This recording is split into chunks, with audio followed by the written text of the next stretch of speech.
¿Qué es una resonancia magnética nuclear?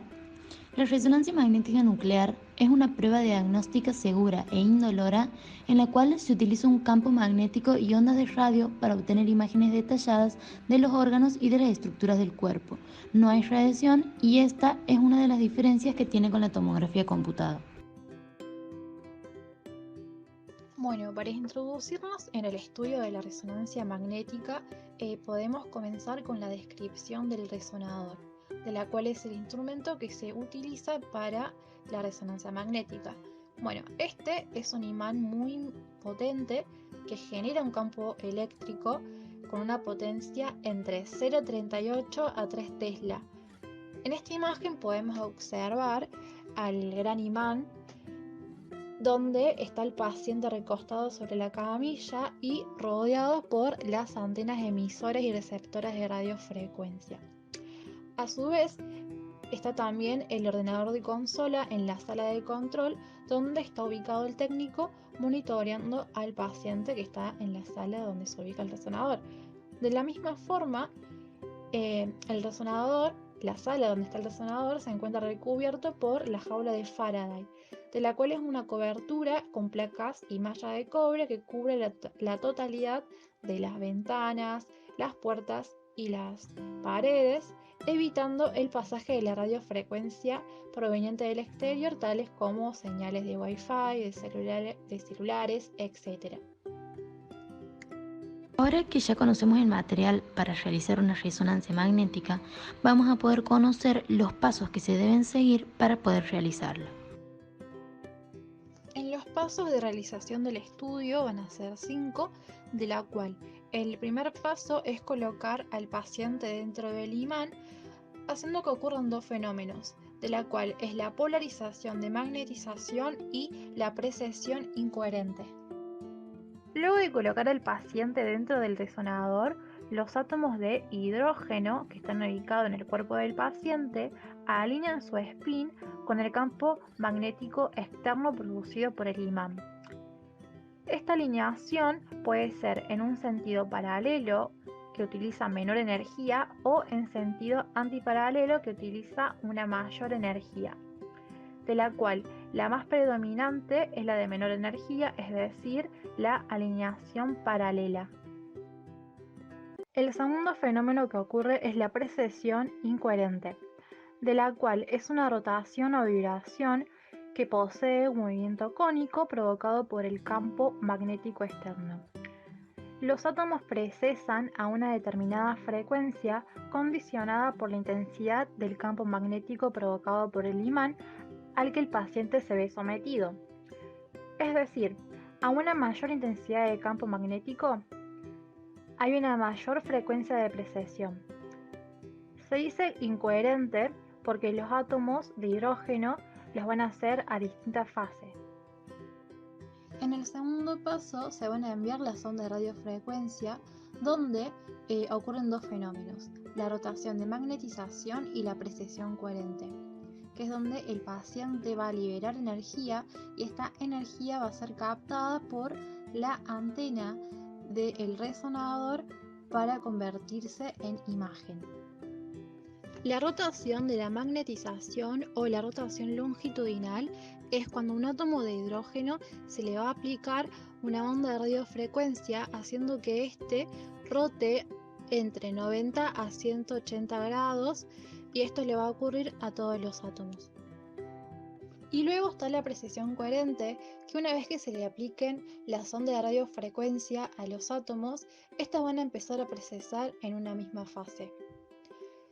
En sí, las ondas de radiofrecuencia son energía, por la cual, para que se produzcan estos efectos, se tiene que dar la situación de que las ondas de radiofrecuencia le transmitan energía a nuestros átomos de hidrógeno que están en nuestro cuerpo. El tercer paso consiste en la interrupción de ondas de radiofrecuencia.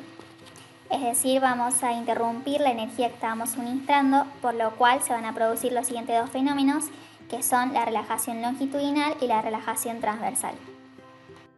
Lógicamente, si cortamos el suministro de energía, los protones de hidrógeno que estaban energizados en estado energético mayor van a tender a volver a su estado en reposo y lo van a hacer mediante la liberación de energía.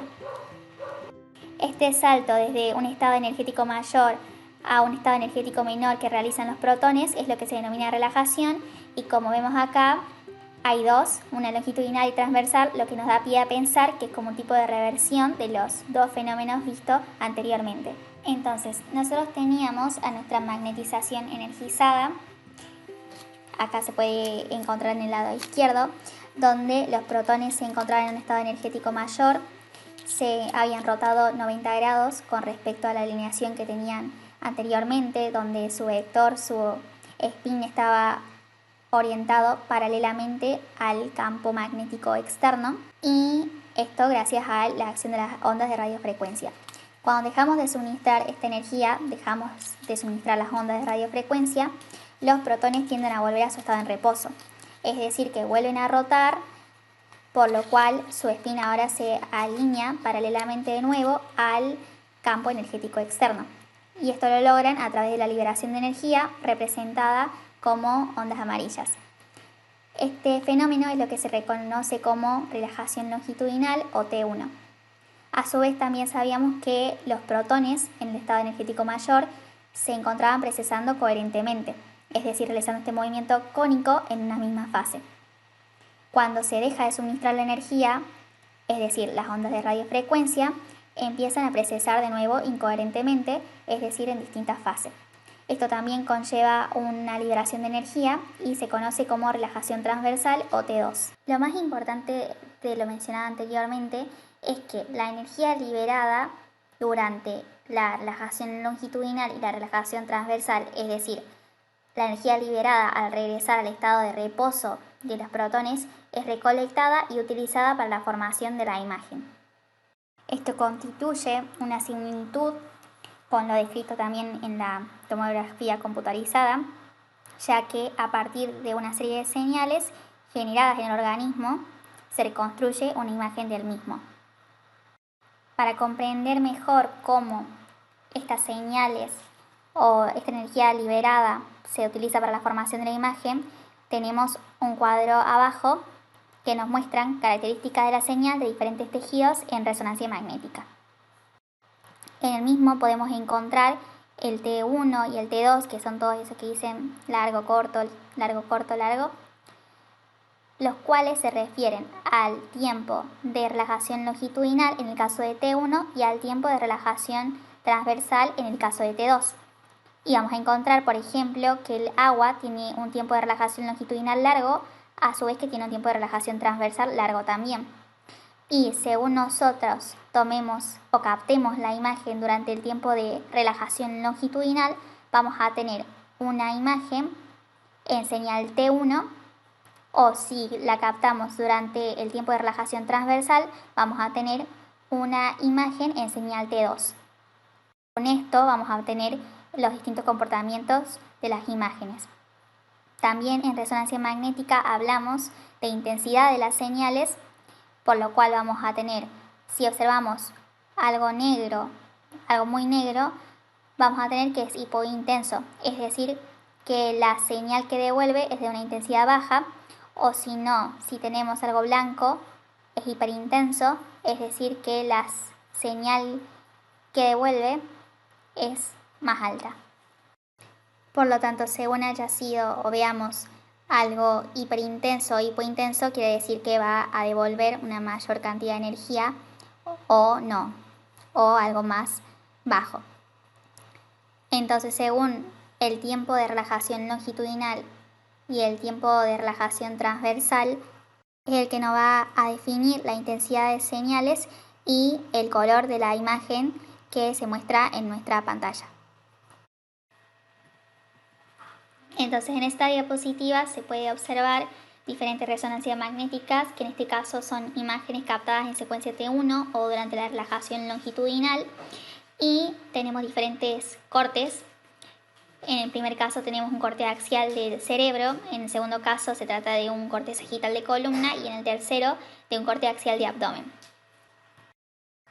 Por otro lado, en esta otra diapositiva que se trata de imágenes captadas en secuencia T2 o relajación transversal, podemos observar los mismos cortes en las dos primeras imágenes. Ahora que sabemos cómo funciona y qué materiales se necesitan para realizar una resonancia magnética, vamos a determinar cuáles son las ventajas y cuáles son las desventajas de este estudio clínico. Las ventajas de la resonancia magnética nuclear son que hasta ahora no se han encontrado efectos adversos. Tiene una excelente resolución de contraste de los diferentes tejidos y resolución anatómica que permite la evaluación de estructuras muy pequeñas que antes no eran visibles.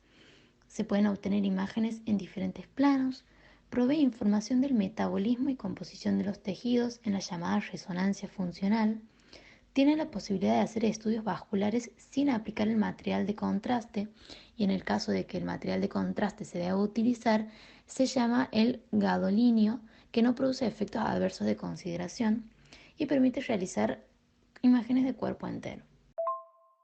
Y algunas desventajas que podemos observar en estos estudios es que los estudios son más largos, alrededor de 15 minutos o incluso hasta 1 hora, que requieren de la colaboración del paciente, que quiere decir que tienen que permanecer muy quietos, colaborar con la respiración.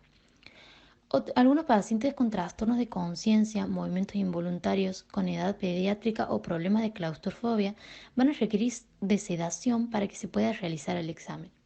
También existe un peligro inherente al campo magnético de alto poder, el cual puede atraer objetos metálicos o dañar instrumentos electrónicos. No es posible introducir pacientes con marcapasos, algunos implantes o clips cerebrales. Aún no se conocen los efectos adversos del campo magnético durante el primer trimestre de embarazo, por eso se prefiere no realizar los estudios en mujeres embarazadas con menos de 12 semanas de gestación.